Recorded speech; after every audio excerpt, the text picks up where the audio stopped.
সমাবেশের আরেক প্রান্তে রয়েছে আমাদের সহকর্মী মোহন ইসলাম। আমরা এখন সরাসরি চলে যাচ্ছি তার কাছে। আসসালামু আলাইকুম ওয়া রাহমাতুল্লাহি ওয়া বারাকাতুহু।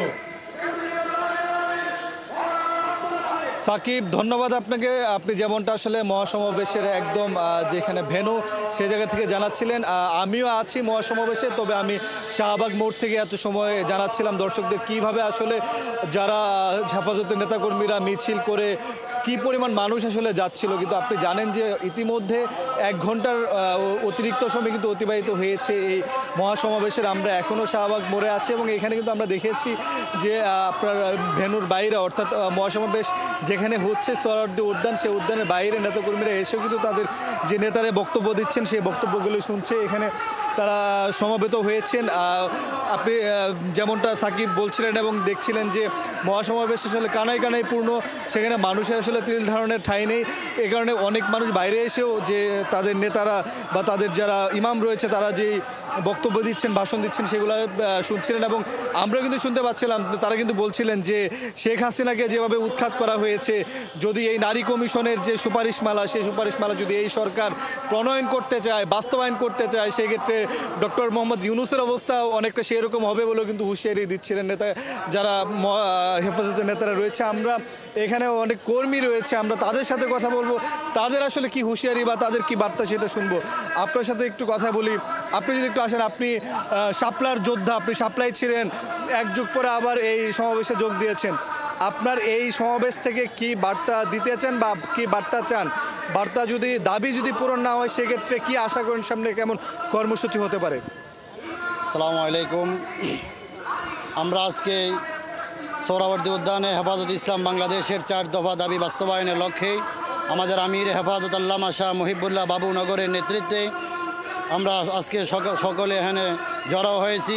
আমাদের যে 4 দফা দাবি, এর মধ্যে একটি অন্যতম দাবি হলো বর্তমান নারী কমিশনার নামে বাংলাদেশে কিছু যৌনকর্মী এবং বেশ্যা বেহায়াপনা তাসলিমা নাসরিনের অনুসারী এই ধরনের কিছু বেশ্যা মহিলা, ওরা বর্তমান অন্তর্বর্তীকালীন সরকারের প্রধান উপদেষ্টা জনাব ডক্টর ইউনূস সাহেবের নিকট ওরা যে প্রতিবেদন জমা দিয়েছে, সেই প্রতিবেদনের বিরুদ্ধে আমরা আজকে আন্দোলন করার জন্য এখানে জমায়েত হয়েছি। এবং অনতিবিলম্বে যে তারা যে প্রতিবেদন জমা দিয়েছে 320টার ঊর্ধ্বে, অনতিবিলম্বে সেই প্রতিবেদনটি বাতিল এবং প্রত্যাহার করতে হবে। এবং 2013 সালের 5 মে ঢাকা মতিঝিল শাপলা চত্বরে রাতের অন্ধকারে নির্ঘুম অবস্থায় আমার যে সকল শহীদ ভাইদেরকে হত্যা করা হয়েছে এবং আমাদের অসংখ্য নেতা কর্মীদের উপর আজও পর্যন্ত সেই মিথ্যা মামলা নিয়ে অনেকে কবরে গিয়েছেন। এবং মামলায় আছেন? আমি আলহামদুলিল্লাহ আমরা মামলায় পড়িনি, তবে আমরা হয়রানি হয়েছি। আমাদের কেন্দ্রীয় নেতৃবৃন্দ মামলার শিকার হয়েছেন এবং আমাদের মাঝে আজকে আমাদের যে নেতাকর্মীরা এসেছেন তারাও মামলার শিকার। আমরা অন্তর্বর্তীকালীন সরকারের প্রধান জনাব ডক্টর ইউনূস সাহেবের কাছে অত্যন্ত উদাত্ত আহ্বান জানাচ্ছি এবং জোর দাবি জানাচ্ছি যে অনতিবিলম্বে হেফাজত ইসলামের নেতাকর্মীদের বিরুদ্ধে দায়েরকৃত মিথ্যা মামলা, খুনি স্বৈরাচারের আমলে যা করা হয়েছিল, অবিলম্বে সেগুলো প্রত্যাহার করতে হবে।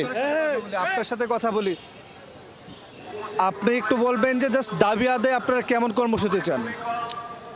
যদি সরকার আমাদের দাবিগুলি বুঝতে না বুঝেন, তাহলে আমাদের মুরব্বীরা যে সমস্ত সিদ্ধান্ত নেবেন, কর্মসূচি দিবেন, সেগুলি পালনার্থে ইনশাল্লাহ আমরা মাঠে কেমন মানে কর্মসূচি চান? আসলে বর্তমান যে নারী কমিশন যে প্রস্তাবগুলি দিয়েছে, এগুলি ডাইরেক্ট কোরআন এবং হাদিসের সাথে সাংঘর্ষিক, ব্যাপক সাংঘর্ষিক। শুধু কোরআন হাদিসই নয়, বরঞ্চ সামাজিকভাবে, আমার যে সামাজিক বন্ধন আছে এটাও অনেক বিঘ্ন ঘটাবে, সমস্যা সৃষ্টি করবে। এই জন্য কোনো অবস্থাতেই যেন এই নারীদের এই প্রস্তাবগুলি যেন আমাদের সরকার কোনো অবস্থাতেই বাস্তবায়ন না করতে পারে, এই ব্যাপারে ইনশাল্লাহ আমরা সোচ্চার আছি। ধন্যবাদ। যেমনটা আসলে শুনছিলেন যে এখানে কর্মী যারা রয়েছেন তারাও কিন্তু তাদের নেতাদের সুরেই বলছেন যে নারী সুপারিশ যেগুলো করা হয়েছে নারী সংস্কার কমিশনের পক্ষ থেকে, সেগুলো যেন কোনোভাবেই বাস্তবায়ন করা না হয়। যদি করে সেক্ষেত্রে তাদের নেতারা যেই কর্মসূচি নিয়ে মাঠে থাকবেন